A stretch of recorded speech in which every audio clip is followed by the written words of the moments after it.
Manifestation à Sciences Politiques, oui. L'appel de Jean-Luc Mélenchon à mettre des drapeaux palestiniens à partir de demain sur toutes les universités. Oui, c'est ça, c'est-à-dire que le monde universitaire est devenu aujourd'hui l'otage d'une idéologie. Évidemment, ça rappelle un peu dans notre folle jeunesse quand nous étions gauchistes avec effroi, parce que nous sommes aujourd'hui on va parler d'une interview qui a fait beaucoup de bruit sur la scène géopolitique. Le 7 octobre 2024, Gilles Kepel était l'invité de l'invité sur TV5 Monde. Une émission dense, stratégique, et surtout extrêmement révélatrice sur l'état du monde un an après le 7 octobre 2023. Dans cet entretien, le spécialiste reconnu du Moyen-Orient est venu présenter son nouveau livre, Le bouleversement du monde, l'après 7 octobre. Un titre fort, presque prophétique, qui annonce déjà la couleur. Selon lui, nous sommes entrés dans une nouvelle ère géopolitique. Dès les premières minutes, le ton est donné. Kepel explique que l'attaque du 7 octobre 2023 n'est pas simplement un épisode tragique du conflit israélo-palestinien, mais un véritable séisme mondial. Il parle d'un bouleversement profond des équilibres internationaux. Pour lui, cet événement a redéfini les alliances, fragilisé certaines puissances et renforcé d'autres acteurs régionaux. Il insiste notamment sur 3 points majeurs. Premièrement, la recomposition du Moyen-Orient. Selon Kepel, la région est entrée dans une phase d'instabilité durable. Les rapports de force évoluent, notamment entre l'Iran, Israël et les puissances du Golfe.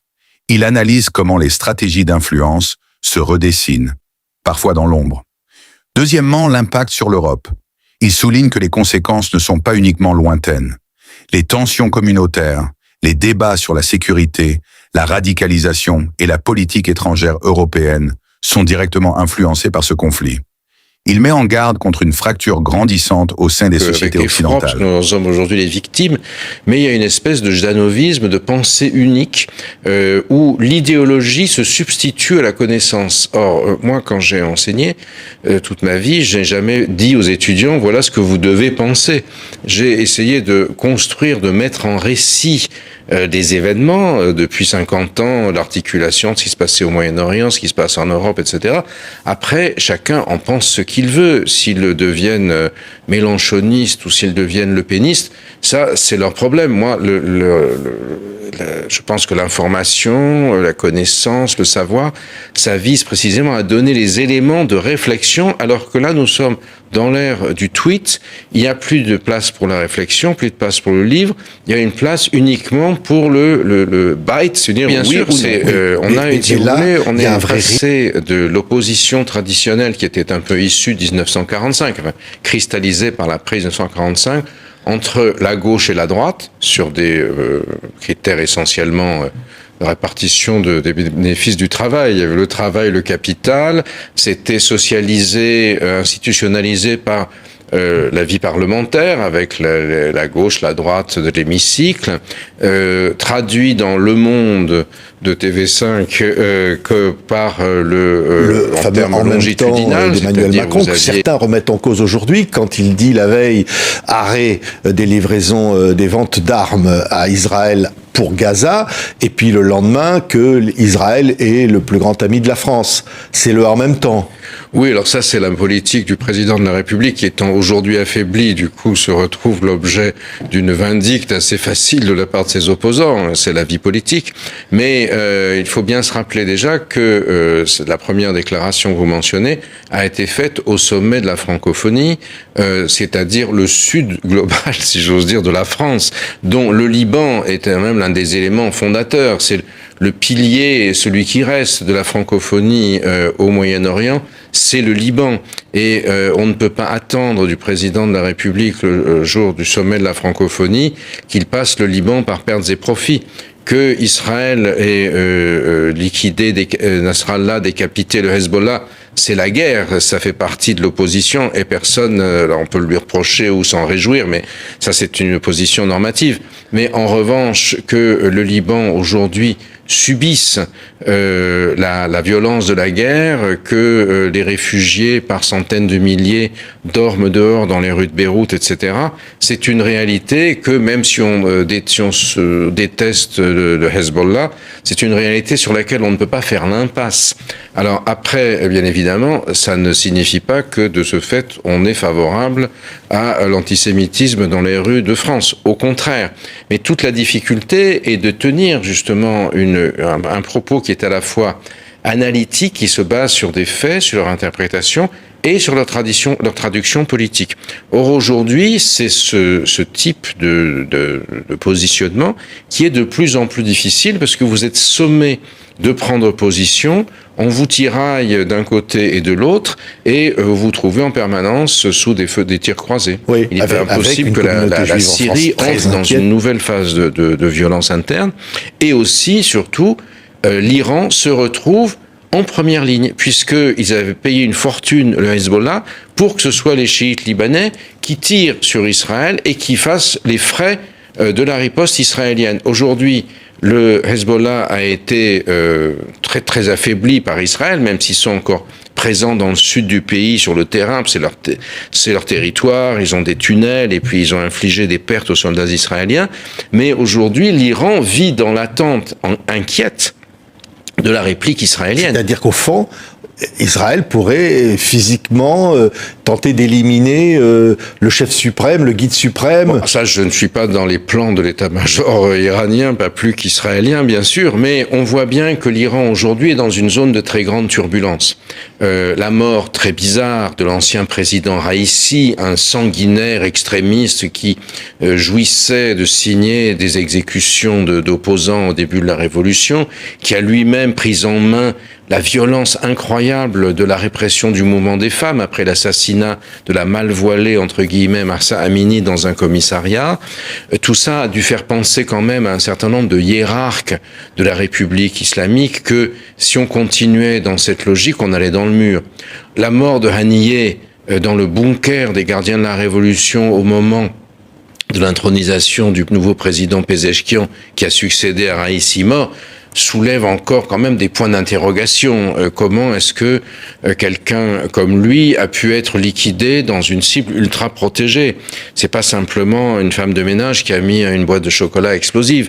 On peut penser qu'il y a sinon soit une infiltration du Mossad en haut, soit une partie de l'establishment qui considère qu'il faut se débarrasser de tout ça. Si vous voulez, moi, même Nasrallah, on peut s'interroger aussi sur... Il y a des questions. Moi, c'est bizarre qu'il soit resté dans cet endroit qu'Israël bombardait aussi avec une telle aisance, si vous voulez. On n'en sait rien pour l'instant. Mais ça pourrait être un lâchage de la part de l'Iran? Certains le disent. Je ne sais pas s'il faut aller jusque-là, mais en tout cas, ces questions ne peuvent pas être simplement mises de côté. Et moi, mon sentiment, mon analyse en tout cas, prospective, qui est hypothétique, c'est que l'Iran se trouve dans une sorte de moment gorbatchevien, si vous voulez. Un peu comme l'URSS après que l'armée rouge avait dû quitter Kaboul le 15 février 89.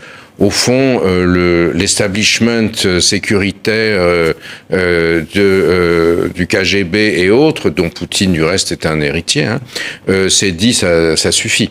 Et il faut bouger les choses. Et quelques mois plus tard, c'est la chute du mur de Berlin. C'est Gorbatchev, puis ce sera Helsinki, ce sera un chaos dont les Occidentaux ont sans doute trop profité, ce qui fait que ça a suscité la réaction poutinienne par la suite. Mais moi, j'ai l'impression qu'aujourd'hui, ça n'est pas tant une offensive militaire d'ampleur assumée par Israël qui casserait tout, parce que Biden leur a dit attention. Moi, je ne suis pas. C'est trop complexe. Il profite aussi de cette transition aux États-Unis bien sûr, avant l'élection présidentielle. Ne peut faire ça que parce qu'il n'y a pas de pilote dans l'avion américain aujourd'hui. C'est assez clair. Mais je pense plutôt que si offensive il y a, si frappe il y a en Iran, elle sera calculée pour faire en sorte que pour accélérer la décomposition, la recomposition du régime.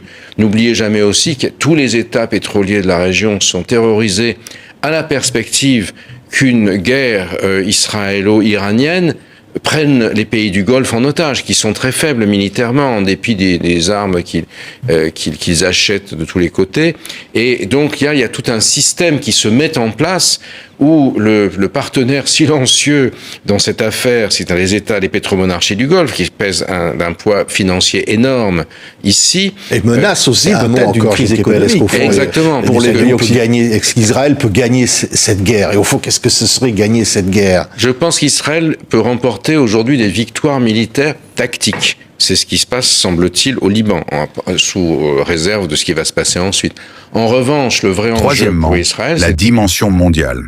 Keppel explique que les grandes puissances, États-Unis, Russie, Chine, utilisent cette crise comme un levier stratégique. Pour lui, le 7 octobre a accéléré la fragmentation du monde en blocs concurrents. Il évoque une forme de mondialisation conflictuelle, où la diplomatie laisse de plus en plus place aux rapports de force. Ce qui rend cette interview particulièrement marquante, c'est le ton à la fois analytique et alarmant de Gilles Keppel. Il ne se contente pas de commenter l'actualité. Il propose une lecture globale, presque historique, de ce moment charnière.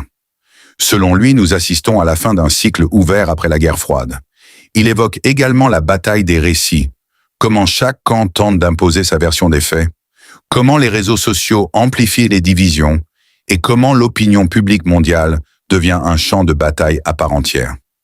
Vers la fin de l'émission, le message est clair. Nous ne sommes pas face à une crise passagère, mais à un tournant. Le monde d'avant le 7 octobre 2023 n'existe plus. Et les années à venir dépendront des choix politiques, diplomatiques et stratégiques faits aujourd'hui. Alors la vraie question est, sommes-nous préparés à ce nouveau monde? Si cette analyse t'a éclairé, n'hésite pas à liker la vidéo, à t'abonner et à me dire en commentaire ce que tu penses de la vision de Gilles Keppel. Est-il trop pessimiste ou simplement lucide? On se retrouve très vite pour une nouvelle analyse géopolitique.